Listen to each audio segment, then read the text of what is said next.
What's going on, guys? Welcome back to the channel with a brand new video. In this video today I'm going to break down how I'm going to be programming to get better at Hyrox.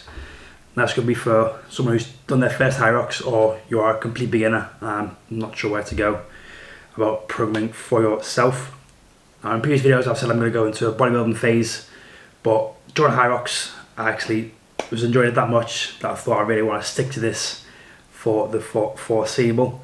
It's the kind of training I want to be doing, and maybe push for that pro division, and then maybe from there get into the elites. Who knows what is possible, maybe at least for my age category, get to those Europeans. Now the great thing about Hyrox is once you've done your race, straight away, as soon as you walk off the competition floor, your times are available for you to look at.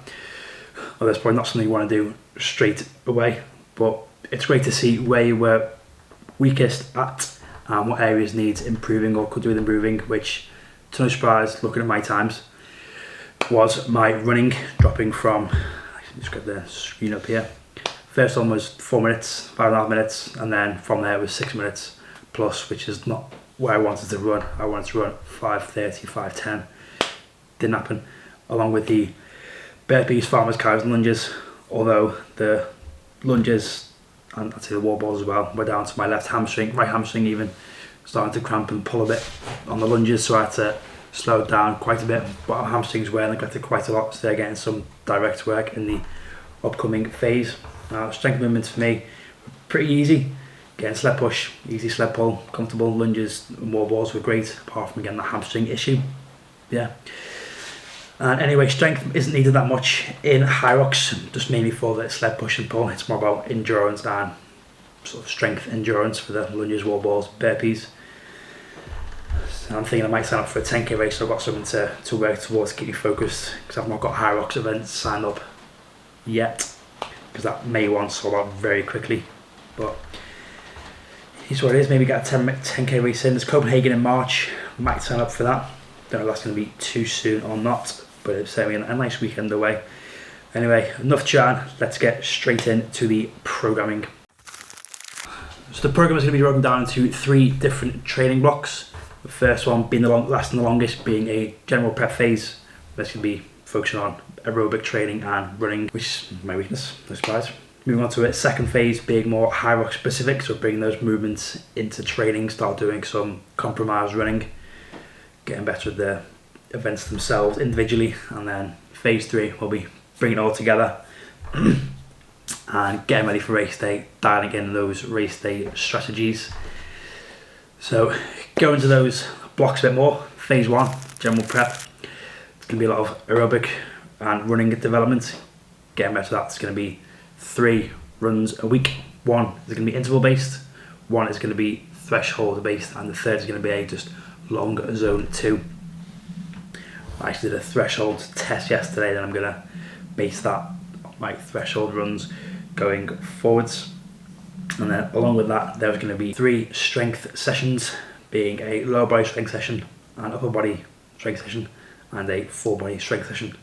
I say strength session, it's more on that strength hypertrophy, working on that 6 to 10 rep range. The training split I'm going for is, again, you can follow this if you've got the time, or I'll put an alternative on the screen as well. But day 1 is going to be a lower body strength session, Tuesday, or day 2. I work Monday through Sunday, because it's what I can do, work simply for me. You'll train day by start on a different day. But Monday, day 1, lower strength session, just squats, deadlifts, lunges, making a bit of strength endurance there. Tuesday, day 2 is going to be intervals, again building those up over the coming weeks. Day 3 is going to be upper body strength session. Day 4 is going to be a tempo run. Day 5 will be my full body strength session. I say strength, again, still working more on that hypertrophy. And day 6, almost lost count of days then, will be my long zone 2. So from 10k upwards. Again, probably won't do too far, I'll probably cap it around maybe 15 to 20k. Because again, running longer than that will just, I don't really see the benefit of running further than that. Just getting good at those shorter distances, maybe get a good 15k time. Love to get a sub at 50 minute or 45 minute 10k, and that'll put me in good stead for the longer ones. And this phase can be anywhere from I don't know, 6 to 8 weeks to 12 weeks, depending on when your next race is. This can be a nice long one to really build that base out. Moving on to phase 2. This is where I'll start doing a bit more sort of compromised strength work, start pushing the threshold runs and work on building that, like I said, that compromised strength. So doing runs before sleds, combining movements with a bit more of aerobic stuff. So like running into sled push, ski into wall balls, rowing into farmers carries, lunges, that kind of thing, just working movements under fatigue and building some cluster sets. So for example, 10 walking lunges, 10-15 seconds rest into 10 more lunges, rather than trying to go all out as many as I can, only to just like die off and just get fatigued too quick. Like in CrossFit they say, break before you are broken. So rather than say doing as many wall balls as you can, and those 100, break them down before you get fatigued, because you'll do as many as you can, you'll peak your fatigue, and then you'll just start dropping down smaller and smaller sets. So for example, for my wall balls, I was doing a set of 10 and 15. Started with a set of 15 and then just did 10s throughout. So I did 10 wall balls, like the clusters, 10 wall balls.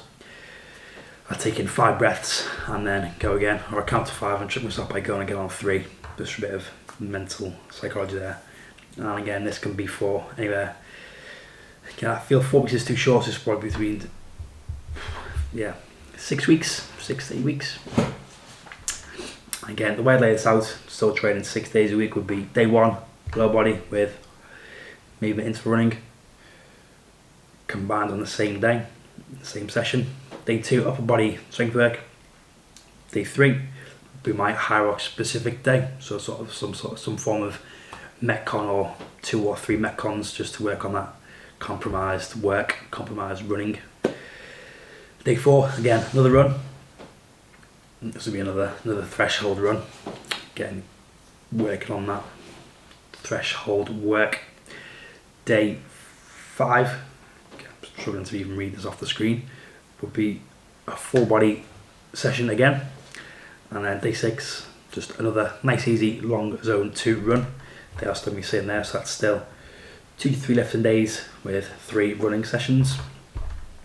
And then on to phase 3. This is where things start to get pretty real, and this will be the race specific work, and you'll start sort of dialing in your race day strategies, and it'll be backing off on the strength work, so only 1 to 2 lifting sessions with a lot of compromised running and a lot more Hyrox specific days. Again, training 6 days a week. It'll be day 1 be a lower body with running intervals, day 2 upper, day 3 Hyrox specific, day 4 tempo runs, day 5 Hyrox specific, and then day 6 again that nice easy long zone 2 to finish the week, with day 7 being Sunday, which I forgot to mention throughout all the phases, will be a rest day. Now obviously I haven't got into too much detail for each one because I'm still working out the sessions, but I'm going to be vlogging those as we go along. But that's how I'm planning on the 3 phases. Now to go along with that will be nutrition. Now for my nutrition I use the Harris Benedict calculator. I'll leave a link down below to that website I've used in the past. This is a calculator I've had a lot of success with previous clients and myself. I find it's the most accurate and don't have to play about with it too much. But like I say with anything, follow it for a couple of weeks and then reassess from there if you're happy with weight gain, weight loss, energy levels, go from there. Now this is taken from Fergus Crawley, who is a very good hybrid athlete. If you don't follow him or watch his stuff, I recommend going over there. Only calculate your calories for your lifting days, and then on your running days, whatever calories you burn, you'll be eating back 90% of those calories. So for example, I think yesterday on my run I burned I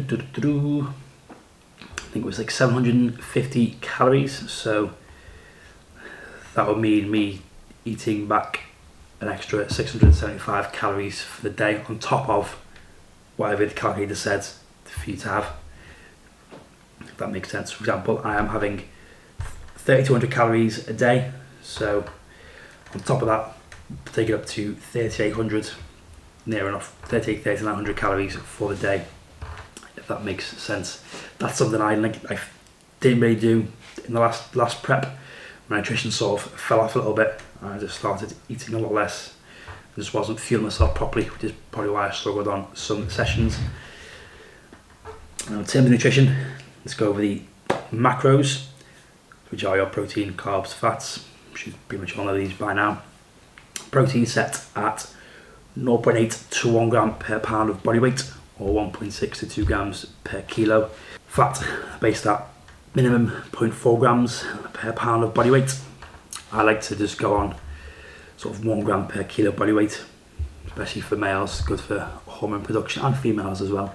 And then the rest of the calories are going to be from carbs to fuel training. So for protein, that puts me in a range of 144 grams to 180 grams of protein per day.